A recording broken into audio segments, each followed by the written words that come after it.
enjoying working in the rain these days because it is such a dry climate up here, and it's serendipitous again. It seems to rain every time we pack sand.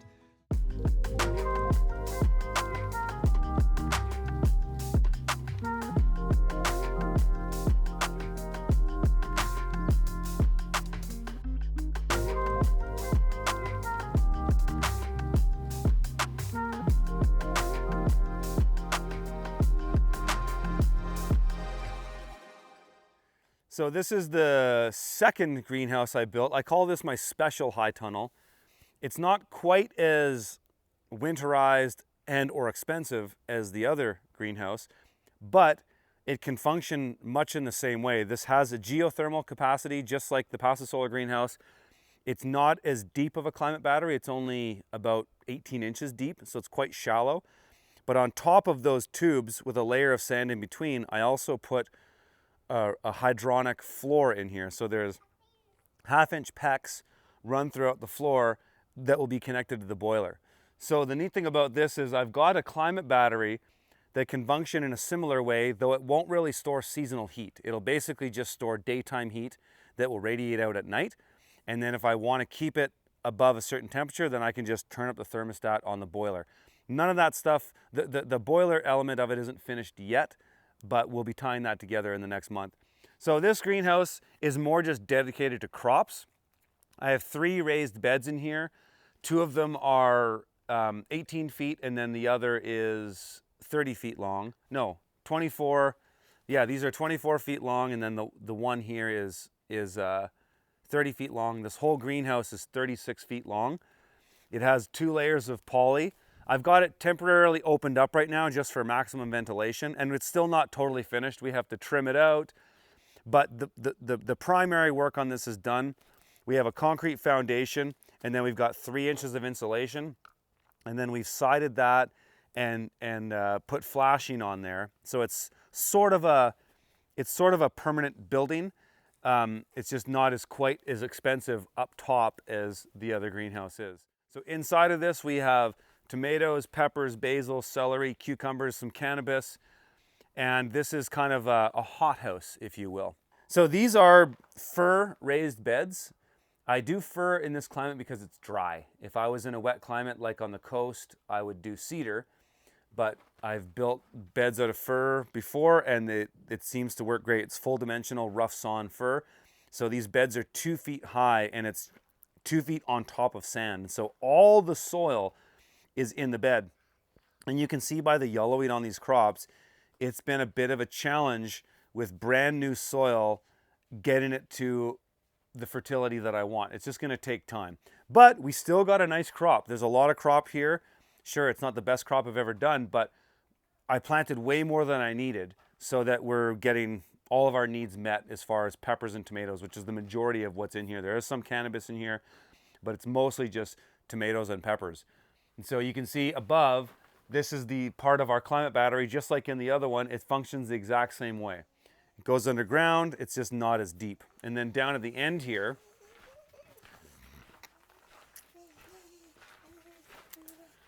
again, this isn't all finished yet either, but this is the PEX floor, the radiant floor.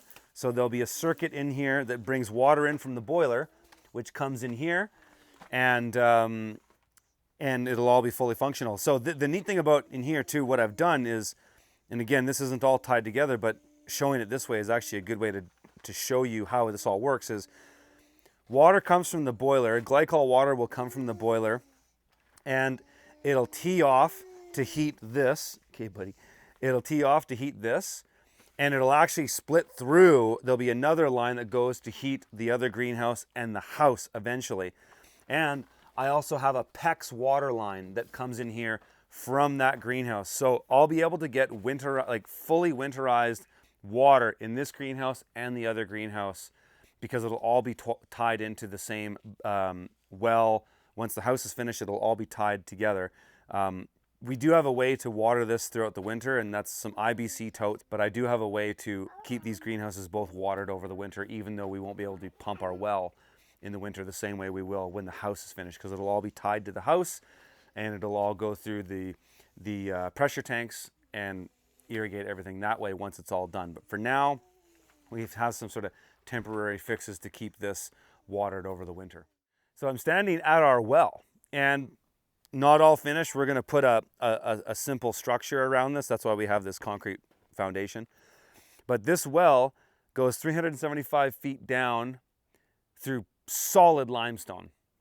And it's amazing water. We get 10 gallons a minute. And once the house is done, and how this is actually piped together right now is we have a pitless adapter off that well 8 feet from where I'm standing.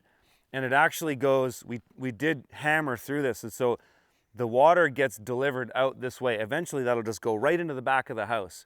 But for now, it comes through there, and I've just got it piped to some different areas, but it pumps up to a cistern. So right now, before the house is finished, I just turn on a breaker and I pump water from here up the hill. Again, once the house is finished, it'll all be connected to some pressure tanks, and it'll just do it automatically. Whenever those need water, there's a float valve in there. It'll just call for water and it'll just pump automatically, and then that gravity feeds down to everything else. We'll head up there shortly, but that's how we get water. And I did this. This wasn't here when we came here. I actually used dowsing rods, and I found this spot myself, and we drilled and hit water 375 feet down. But a well like that is going to cost you about 20 grand. But what are you going to do without water, right? You need water. This is my soil pit. This is where I have been harvesting soil for the entire homestead. I've got a screen down there. I get my mini excavator in there. I queue up soil, I screen it, I move it out with the skid steer. That's how I've gotten soil to all of the terraces that we've looked at. So that's been incredible. Basically, it's just a natural draw. It's not a draw, but it's just it's an area where soil has migrated down to for thousands of years, and we can harvest it and use it. And I'll eventually turn this into some kind of landing and put maybe another building down there. And to my right, this is a Quonset. This is actually the first structure. This is actually the first thing I built on this property. When I first got here, I built this in the fall so that I would have a place to do work, store some of my tools, and just kind of queue things up as we were bringing stuff from our home in Kelowna. And so it's a bit of a mess right now, but eventually that will be my shop where I'll do all kinds of work and whatever. We can park vehicles in there. This winter we're gonna have, our freezers are in there, my walk-in cooler is gonna be in there. That's where all of our produce will be stored until we build a proper root cellar, which is in the plan for next season. But that was a very critical piece of infrastructure, and again, it was the first thing I did. We just basically put down a concrete pad and then built the steel building on top of it. We built a little roof to keep water off the door on the front and just to keep the area in front of it snow-free to some degree, and it's been great. So this was here when we got here, and this was the original water system for the cabin, and it's tied together through underground piping. And what it is there's this shed here, if you will, and the concrete foundation is 8 feet deep. It's a cistern, and it holds 40,000 liters of water. And the way the guy who originally had it got water in here is underneath this stair, there's a culvert that goes down 10 feet. It's a pit well, essentially. And in the snow melt during the spring, there's a pond, a natural pond in this area. And this would all just fill up with groundwater. And so he would put a pump down in the pit well and pump the water from the pit into the cistern. And he did that about 2 or 3 times a year.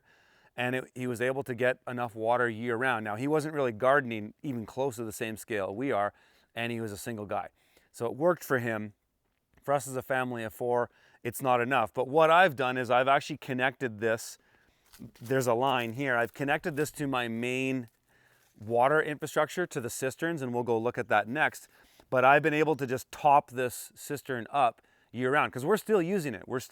This is the water that we're using for the shower, the sink, even our laundry to our cabin. I just have to fill it up about 5 or 6, maybe even 10 times a year to get all the water we need. And during the winter time, we did this last year, and we'll have to do it again this year because the house isn't finished.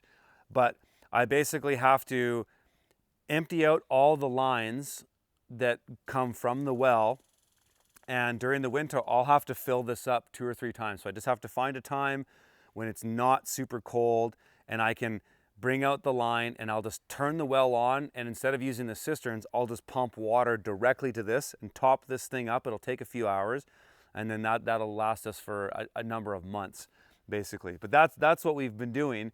And the cool thing is it actually gives us some resilience in the fact that, what if my power goes down and I don't have any water? I can come out here and I can take a bucket or a hand pump and I can pump water out of this cistern. And so we always have sort of a 40,000 liter buffer of water. And during the summer, we've got 40,000 liters here and 16,000 liters up the hill. So we'll go check that out next.